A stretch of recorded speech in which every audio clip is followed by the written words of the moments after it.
Marc de Smet, vous êtes éditeur, écrivain, journaliste et vous dirigez entre autres la revue Question 2. Est-ce que vous pouvez nous la présenter?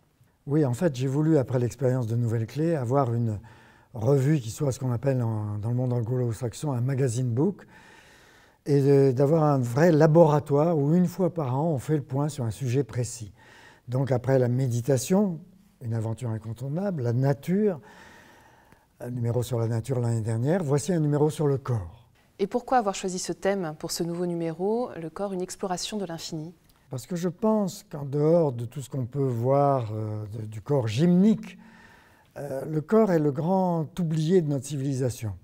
Donc j'ai demandé, comme dans chaque numéro, à une trentaine, plus de 30 spécialistes divers, aussi bien de philosophes comme Bertrand Vergely, qu'un sociologue immensément connu comme Edgar Morin, ou le docteur Christophe André, ou Alexandre Jolien, ou Marie de Henzel, Cynthia Fleury, Annick de Souzenel, et bien d'autres, Michela Marzano par exemple, qui tous vont partir de l'expérience et vont nous parler du corps tel qu'ils le voient chacun dans sa spécialité et tel qu'ils vraiment ont vécu leur expérience intime de leur organisme et la façon dont cet organisme leur apporte quelque chose de totalement essentiel par l'expérience qu'ils en ont.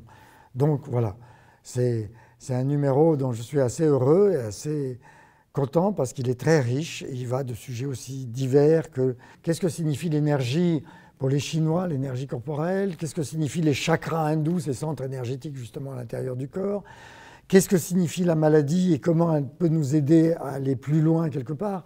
Ça, Jolien en parle par exemple très bien, et Christophe André aussi. Qu'est-ce que signifient les tatouages? Quels sont les symbolismes des organes du corps? Quels sont les arts de l'extrême? Qu'est-ce qui nous apporte? Enfin vraiment, tout ce qui fait que notre corps est une sorte de pivot incroyable pour évoluer et aller infiniment plus loin. Dans une période où vraiment on a tendance à perdre un peu l'espoir, le fait de... Il y a une très belle formule bouddhiste que j'aime beaucoup qui dit « Vous qui avez eu la chance de prendre forme humaine, ne perdez pas votre temps. » Et la forme humaine, c'est notre corps, c'est notre incarnation. Le corps, c'est ça, c'est notre infini à nous. Merci Marc de Smet. Merci.